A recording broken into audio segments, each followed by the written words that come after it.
Hey, you guys, it's Shawnee from Shawnee Shop, where we slay the day every day. And today, I'm going to be showing you guys how I made this gorgeous embroidered mama sweater using these 4 baby hats. So let's waste no more time and let's get into it. So I'm going to show you guys all the materials that you're going to need to create one of these. And the first thing you are going to need is your apparel of choice. Today, I'm going to be using this light ash gray sweater, some thread, some fabric, and you're going to be needing some stabilizer, your 5x7 hoop, and also this grid that makes sure everything is nice and even. You're going to be needing some snippety snip scissors, of course. So once you have all that, let's get into it. So the first thing you're going to want to do is you're going to want to take your garment and you're going to want to lay it out, and you're going to want to make sure everything is nice and flat. You guys already know I like this booty. One thing that's so crucial about embroidery is you want to make sure your garment is always nice and flat and there are no crinkles in your apparel. So once you have all that, now you are going to want to take your stabilizer paper, and I'm going to show you how to make sure you are not going to waste any stabilizer paper, because why are we going to waste anything, okay? I'm going to show you right now. So you lay your frame down right on top of your stabilizer paper, and basically you just cut right around it. That way you know exactly how much you need to cut and you are not wasting any materials. So once that is all nice and cut out, you can now set aside your stabilizer paper just for a second, okay? So let me just put this right over here. And now what we are going to do is we are going to loosen up our frame. So right here, this little screw right over here, we are going to unscrew it so we can unloosen it. So now we are going to stick our frame right inside our sweater. So once your frame is inside your sweater, you are then going to want to take this grid tool that aligns your sweater with your design and your hoop to make sure you are putting on your design evenly and exactly where you want it to be. So once you are happy with your placement, you are then going to want to take your stabilizer paper that we set aside, and you are going to stick it right inside your sweater. And yes, I know I already used my grid paper to try measuring exactly where I want it to be. If you know me, I double check, triple check, quadruple check everything. So you will see me then taking my grid paper again and making sure my design is going to be exactly where I want it to be. So once you are happy with your placement of where your design is going to be, you are then going to get the other part of your frame, and you're going to make sure you are putting it on correctly. And when you have it on, you are then going to press firmly around your entire hooping frame to make sure it is nice and secure. This is another one of those triple, quadruple checking moments.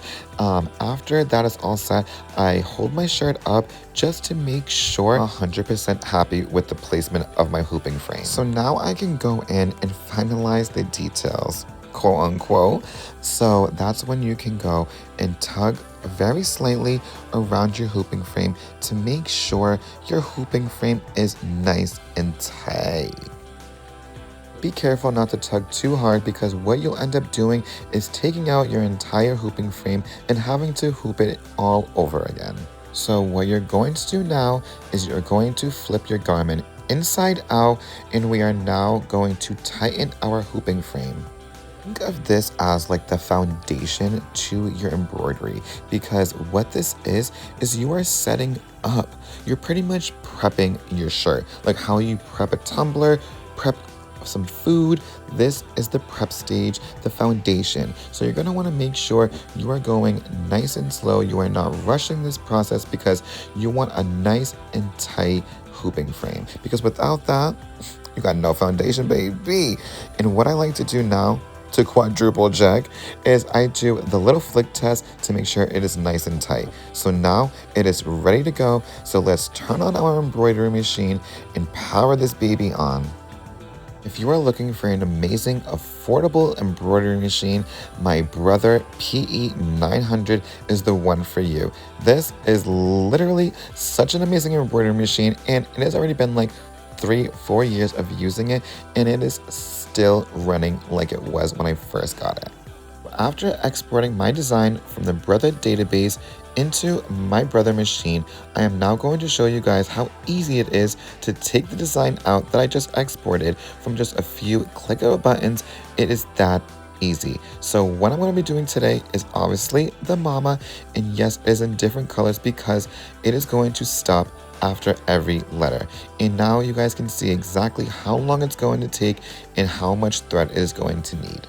With our garment flipped inside out, we are now going to carefully place this into our machine and lock it in place. And like I said, you guys, be very careful putting this into your machine because there is a needle inside the machine ready to come out, and you do not want to bend or break your needle because then you'll have to replace it. To change your needle or to replace your needle, it is honestly very easy and very cheap to do, but just ever so carefully place your garment because if you can avoid breaking your needle, please do so. So make sure your garment is secured in your machine, lock it in place, and make sure that all the fabric from your apparel is not going to get stuck in your machine as it is embroidering, because that is a big no-no because you are going to have a big hot mess. Just think about it. Think about your embroidery machine going at it and your sweater getting jammed and stuck in your machine. So this is what I'm telling you guys. This is not a craft where you can just like press go and leave it and go do something else. You got to make sure you are watching this ever so carefully because at any living moment, boom, danger could happen. So the first color that I'm going to be using is this beautiful orange. Get it? Boo, like orange because it's like Halloween color. But anywho, let's insert that into our machine following the numbers that it's telling us to do in the machine. Believe it or not, it's very easy at first. It is complicated to thread your bobbin, but I promise you, as you do it, practice makes perfect. Actually, practice makes better because there's such a thing as perfect, unless you're me, JK. No, but seriously, practice makes better, you guys. So once you got that into your machine, press the go button and let's get this going, baby. And look at how satisfying it is. It is just a going. I wish I wasn't playing music during this process so I could have you guys listen to the satisfying noise of the embroidery machine itself. But what it's doing right now, you guys, it is doing the initial stitch. That way I know exactly how much of my fabric to cut. So now that it did the first initial stitch, I am over here now taking my first baby onesie hat that my customer brought into me, and I am going to cut out just enough of the fabric to then put into my machine to cover the first letter of the mama. And at first, when I used to make these sweaters, you guys, I used to make like a mess out of these fabrics. Like, not even gonna lie, like I used to shred these up. Like, I would give no fabric back until I had a couple customers. Well, not a couple. I stopped right at the first. The first customer told me that they wanted fabric back, like the scraps. I'm like, wait, okay, so we gotta be more precise and more demure with this, okay? They want the fabric back, okay? They don't want just the sweater, they want the fabric back too. So that's why we gotta be very demure with this now, okay, you guys? So that's why we do that initial stitch to see exactly how much fabric you're going to need, and then you can go and cut your fabric out so you're not wasting no materials, because you don't waste no materials over here, not a showing shot, baby. So now that we have our fabric cut out, we are going to carefully insert it into our machine with the needle up, of course, because you can't put nothing in with the needle down. So your needle up, you're going to insert your fabric into your machine and make sure you like the positioning of it. So this is when I swear I'm so nitpicky. I'm like, I want your best angle. Like, give me your best shot, but like, give me your best angle. So I make sure I carefully put my fabric down onto my garment, and once I am happy with it, I'm gonna press the green arrow, and which means go. But don't just go anywhere. What it's now going to do, it's now going to do another stitch of the letter M, but it's not going to be the final stitch for this letter M. it is just going to do a roundabout, if you say so, of the letter M. So now that it is done with that part, we're now going to take out our hooping frame from the machine so we can now cut ever so carefully around the letter M. And I wish I had my embroidery scissors with me today. I'm acting like they passed away, went somewhere. No, they got ruined. Because of me. But we're not gonna talk about that right now. We're gonna talk about the positive and the tutorial. So what I am going to do now is take my scissors and I am ever so carefully going to cut as close as I can to the letter I am working on, all around the letter. And the closer that you can get right now to cutting out the outline, it is going to save you time after for the cleaning process. So like I said with embroidery, take your time, have patience, baby, because you're going to need it, and do not rush the process. Think about this too. Not only are you pointing scissors at your piece of apparel, but if you jab those scissors any way, shape, or form, or cut something you're not supposed to, might accidentally even cut your sweater you were working on. I'm not gonna lie, that has happened to me before. So let that not happen to you now. So what we can do now, after we cut around the entire letter, nice and demure with it, because you already know we're always nice and demure with it, baby, over here. We are going to press the green button after we make sure all of our sweater is not going to get caught in the machine. Everything is nice and flat. Everything is double checked, triple checked, and nothing is going to get stuck. And nothing bad is going to happen, right? Because one, we are not leaving the machine at all. All eyes on you, for real. So the first stitch it did was the initial stitch to see how much you needed to cut of your fabric. The second stitch was to hold your fabric in place onto your sweater for you to then to cut it out. And your third stitch it's going to do on that same letter, it is now going to do the bold finishing touch outline around your letter. What you guys can do so you guys don't have to hover over your machine so much, what you can do is buy alligator clips. They sell them on Amazon and you can buy them in a whole big pack. They are big long clips that pretty much you can clip away the sweater so it is not going to get caught in your needle as it is embroidering. And once that is done, you're basically just going to repeat the process for the remaining letters of your word mama. Possibilities are so endless with these kind of sweaters. These can range from 1 fabric to 4 fabrics, 1 color thread to 4 color threads. The possibilities are absolutely endless, and I'm here for it. This specific customer, she wanted to use 4 different baby onesie hats with 4 different colored thread colors, and she wanted the name on the sleeve that I'm going to show you guys at the end of this video. So for this specific project that I'm doing today, I'm going to be changing out my bobbin color after every letter, and you're going to want to make sure, like I'm doing so, cutting ever so slightly and ever so close to my outline of my letter, so that way the cleanup process is going to be a breeze at the end. So once you have finished embroidering, it is now going to go back to the center where you started, and a little notification is going to pop up on your machine, and it is going to tell you that you are now finished embroidering. Woohoo! Go have a shot. I'm just joking. Do not go have a shot. Take out your hoop from your embroidery machine because it is now time to do the cleanup process. It is not time to party just quite yet. But can we just appreciate this already, you guys? Like, it is already so stinking adorable. I'm so happy with how it was turning out, you guys. So come on, let's go clean this baby up. I'm so excited. So now I just gotta appreciate this. Some more of those crisp lines is what I'm here before. So what you're gonna do is pop that embroidered hoop right on out from your sweater and put that aside. We are all done with you, baby. So you are going to lay your sweater out once again, and it is now time to dive in to the cleaning process. So let me zoom on in for you guys. And now you're going to take your scissors, and like I said, ever so carefully take your scissors and clean up those pieces of threads that are popping out. What I like to do is I actually like to bend the fabric ever so slightly.